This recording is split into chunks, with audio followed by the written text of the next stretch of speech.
Picture this. It's February 28th, 2026. A conflict that's been simmering for decades suddenly explodes into a full-blown global crisis.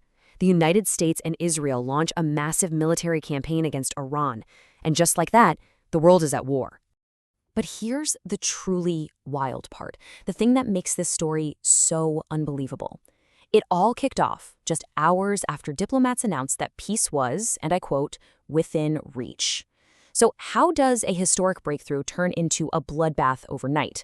Well, in this explainer, we're going to unpack the anatomy of this fictional conflict, from its shocking start to its worldwide impact. Let's dive in. All right, let's get right into it. How did a world that was celebrating a potential peace deal find itself staring down the barrel of a massive war? We need to break down the first shots fired in this absolutely stunning turn of events. I mean, just try to imagine the whiplash. On February 27th, we have Omani mediators on TV talking about a major breakthrough. There's hope. Then, less than 24 hours later, as Iranians are observing the start of Ramadan, the first bombs start to fall. Turns out, the order for Operation Epic Fury was given while the world was still cheering on the diplomats. Just unbelievable.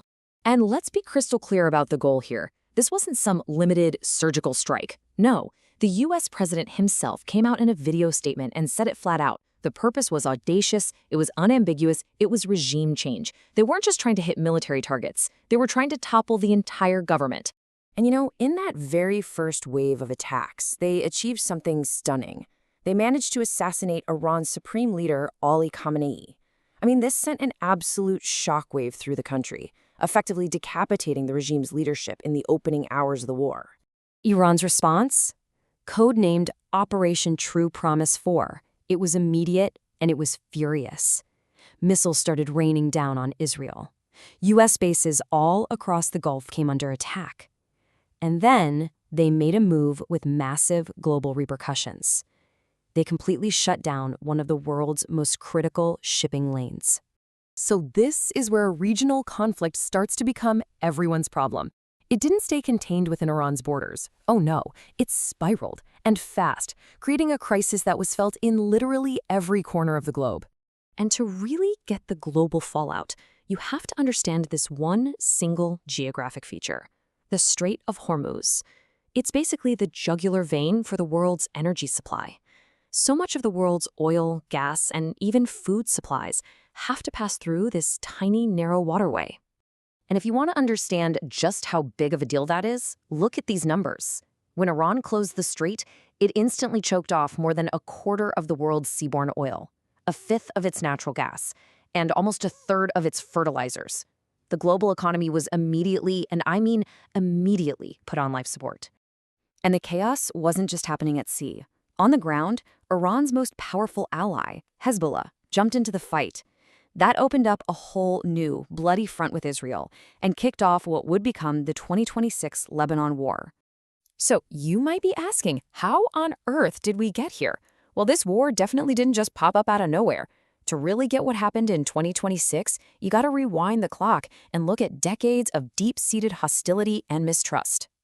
You've got this long, painful history, right? From a US-backed coup way back in 1953 to the Islamic Revolution, and then more recently, the cycle of making and breaking nuclear deals. That 12-day war in 2025, that was pretty much a dress rehearsal for the main event. Each of these moments just added another log to the fire, making a massive conflict almost feel inevitable.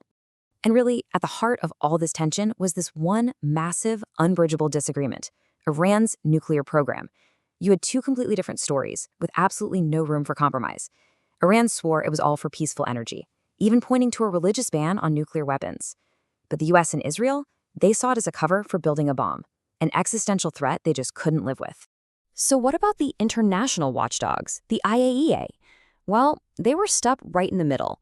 They never found a smoking gun, no hard proof of a bomb program. But, and this is a huge but, they also couldn't give Iran a clean bill of health. And that ambiguity, that gray area, was the perfect breeding ground for the paranoia and mistrust that finally boiled over into war. All right, let's talk about why this matters to you. Because this wasn't some far-off conflict you just see on the news. No.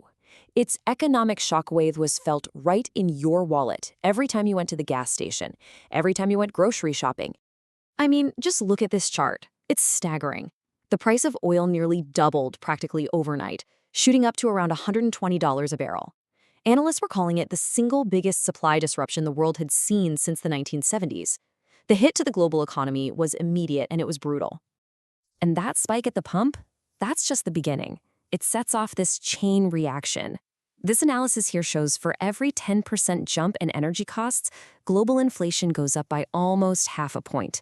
So yeah, when you see those higher gas prices, it's not just about your commute. It's a ripple effect that makes literally everything more expensive.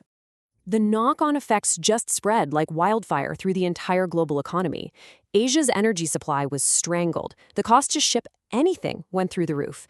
And the price of basic materials, from fertilizer for our food to plastics for, well, everything, it all soared. It created this perfect storm, this terrifying risk of something called stagflation.